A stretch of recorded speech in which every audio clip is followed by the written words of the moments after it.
Sur une base annuelle, plus de 14 millions de personnes développent le cancer partout dans le monde, et plus de 8,2 millions de personnes meurent à la suite de cette maladie désastreuse.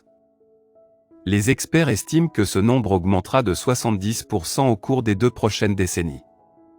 Ces chiffres sont choquants, alarmants et terrifiants. Même si des milliards de dollars sont dépensés sur des enquêtes et des études, la guérison du cancer est toujours pas trouvée. D'autre part, bien que Mère Nature a fourni des remèdes naturels parfaitement efficaces, ils ne peuvent pas être brevetés, et sont donc constamment refusés par l'industrie du cancer Big Pharma. Un tel remède naturel remarquable est l'huile de cannabis. Des chercheurs de l'Université de Madrid recherchent l'effet positif du cannabis sur le cancer du cerveau maligne. Selon le docteur Cristina Sanchez, un naturaliste moléculaire de l'Université de Madrid, les cannabinoïdes de cannabis tuaient les cellules cancéreuses, et en même temps, stimulaient le système immunitaire du patient. THC élimine l'apoptose des cellules de toutes les cellules vivantes qui ont une sorte de croissance malsaine et une DNK irrégulière, et ce qui est mieux, il n'a aucune incidence sur les cellules saines.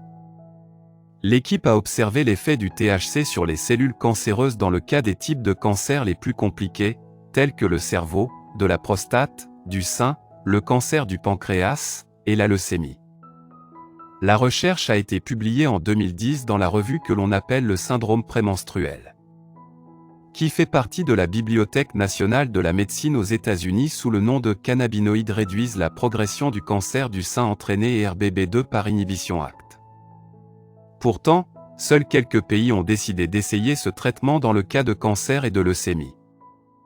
En outre, une étude de 1974, publiée dans le journal de l'Institut national du cancer sous le nom de l'activité antinéoplasique de cannabinoïdes, a montré que les cellules de cancer du poumon de souris expérimentales sont mortes après la consommation orale de l'huile de cannabis. En outre, le docteur Manuel Guzmán en 1998 a examiné l'apoptose cellulaire provoquée par les cannabinoïdes de cannabis, et dans son étude, publiée dans la revue Nature Médecine en 2002. Il a expliqué la façon dont les cellules du cerveau maligne ont été détruites en raison de laquelle il explique en détail la destruction des cellules malignes du cancer du cerveau effectuée par les cannabinoïdes.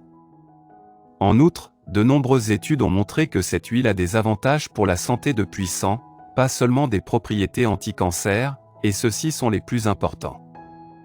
1. Apaise les douleurs. L'huile de cannabis peut soulager la douleur et les maux, et les propriétés de la douleur, relieving ont été utilisées depuis des millénaires. Ces cannabinoïdes inhibent la transmission neuronale dans les voies de la douleur et donc apaiser la douleur chronique et l'inflammation. 2. Traite l'anxiété. L'huile de cannabis libère efficacement hormones du plaisir et détend l'esprit. Il réduit également le stress et vous laisse calme et paisible. Les cannabinoïdes activent des récepteurs spécifiques dans le corps pour produire des effets pharmacologiques, notamment dans le système nerveux central et le système immunitaire. Comment faire pour utiliser le cannabis huile pour traiter le cancer? En général, 60 grammes, soit environ 60 ml, d'huile de cannabis est suffisante pour tuer la plupart des cancers. De sorte qu'un individu moyen n'aura besoin de 90 jours pour ingérer le traitement complet de 60 grammes d'huile de cannabis. Au début, la personne doit ingérer par voie orale 3 doses d'huile de cannabis par jour. Par conséquent, au cours de la première semaine, la dose devrait être d'environ la taille d'un demi-grain de riz blanc. Double la dose la semaine prochaine, puis doublez sur tous les 4 jours, jusqu'à ce que vous atteigniez une dose de 1 goube le bélier de la dose ou 1 ml quotidienne. Dans la plupart des cas, les gens viennent à une dose de 1 gramme par jour dans environ 30 à 35 jours. Par la suite, vous ne devriez continuer avec cette dose jusqu'à ce que le cancer ait guéri.